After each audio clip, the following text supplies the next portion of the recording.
Hello YouTube and welcome to my channel. Throughout the 1970s and 1980s, Chuck Norris was one of the most recognizable names in action movies.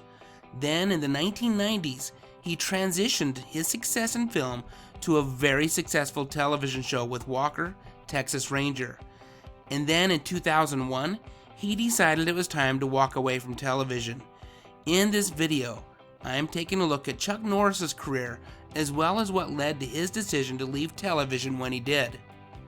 Now, a bit of a background on Chuck Norris. He joined the Air Force after high school, where he served in the US military in South Korea. It was in South Korea that he became interested in martial arts. Norris began entering karate tournaments and had a fighting career that lasted from 1964 through 1974, of which he lost his first 3 tournaments. However, by 1966, he was nearly unbeatable. He would end his fighting career with a record of 65-5. After returning home, he worked for Northrop Aviation and moonlighted as a karate instructor. A couple of years later, he was teaching full-time and running a number of martial arts schools, which became wildly popular, drawing in students such as legendary actor Steve McQueen, as well as the Osmonds. It was Steve McQueen who suggested to Norris that he get into acting.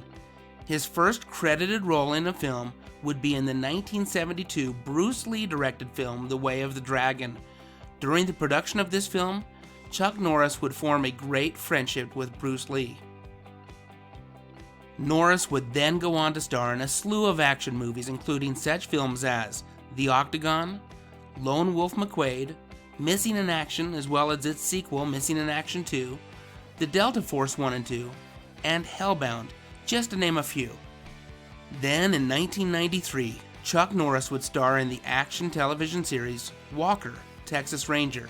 Now this show would go on to be a huge success for Chuck Norris and would run for a full 8 seasons and be broadcast in over 100 countries. In 1997, Chuck Norris would meet former model Gina O'Kelly, and a year later, they were married. Gina soon started struggling with extreme pain and went in for an MRI.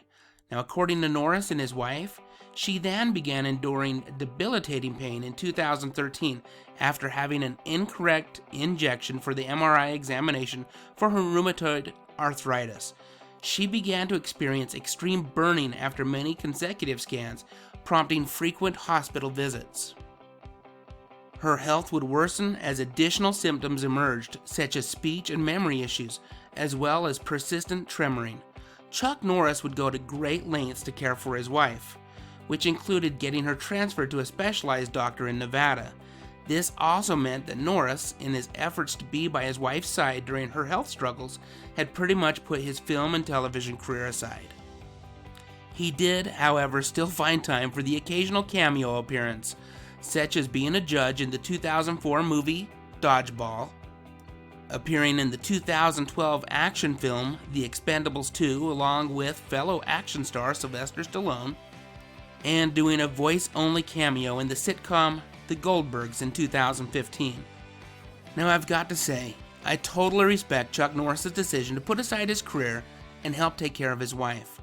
You might think at the age of 81, he would have retired anyway, but I'm not sure that's really the case. Chuck Norris seems to be able to accomplish whatever he puts his mind to. Now, what are your thoughts? What is your favorite television show or movie that Chuck Norris has been in? I look forward to reading your comments.